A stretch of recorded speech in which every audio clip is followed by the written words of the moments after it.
Friends, welcome to science class as we are discussing chapter number 16, management of natural resources.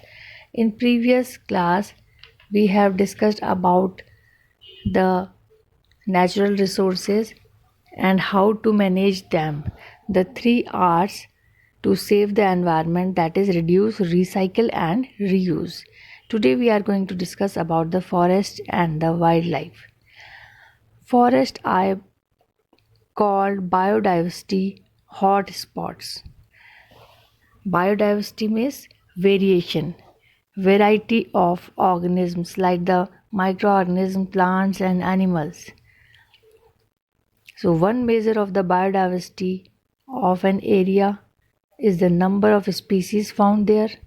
However, the range of different life forms like the bacteria, fungi, flowering plants, insects, birds, reptiles, and so on is also very important. So one of the major aim of conservation is to try and preserve the biodiversity we have inherited. As forests produce a variety of products that cater the needs of people, we are largely dependent on forest resources to enjoy a comfortable life. But it is difficult to completely conserve the forest.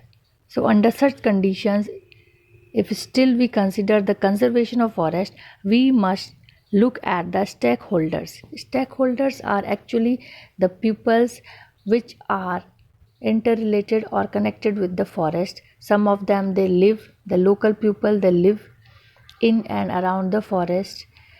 The forest department of the government means the government employee related to the forest department, and the industrialist and the nature and the wildlife enthusiast. These are the pupils which are connected with the forest. They are called the stakeholders. So if we talk about the local people, so these are the people who live in and around the forest, and they are dependent on the forest produce for various activities of their life.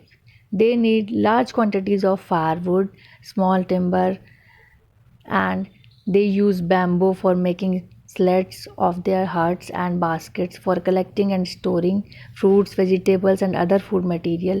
So, local people usually remain busy in collecting fruits, nuts, and medicine flowers.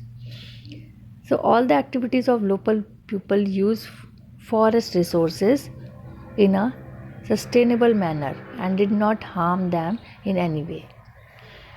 So these peoples have been living in forest for centuries and fulfill their requirement.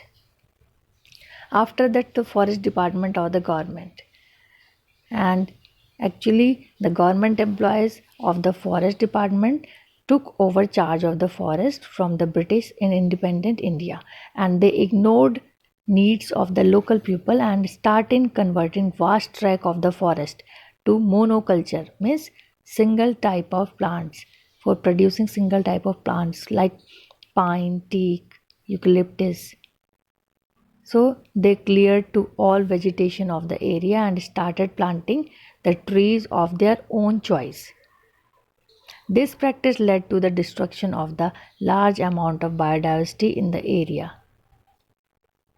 and benefited only a few industrialists and acted as an important source of revenue for the forest department.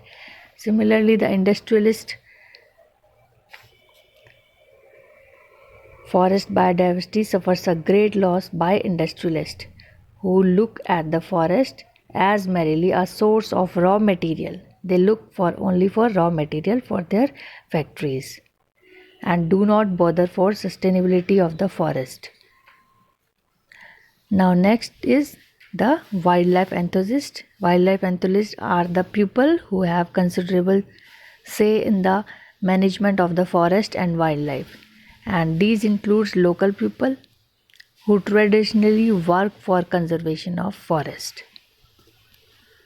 Conservation of forest.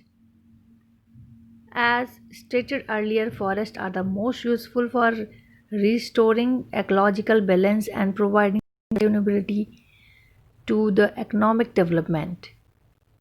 At the same time, they are fast vanishing from our country.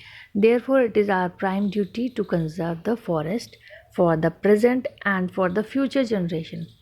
So, conservation of forest is development, management, and full projection of existing forest covered so as to provide optimum sustainable yield. So this can be done by afforestation. Afforestation means planting more and more trees. Another is done by preventing or reducing the deforestation. The cutting of trees should be minimized. Then preventing overgrazing by cattle, and by setting up wildlife sanctuaries, national parks, and biosphere reserves, etc.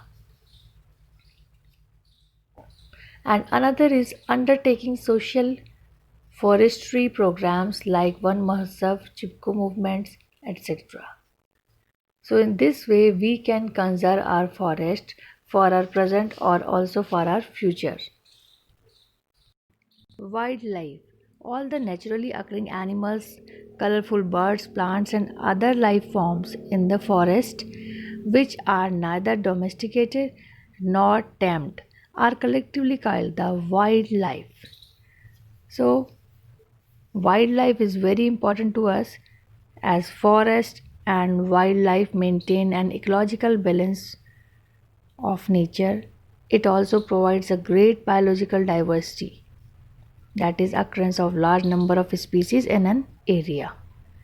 Wildlife serves as a source of domestication of animals and cultivation of crop plants.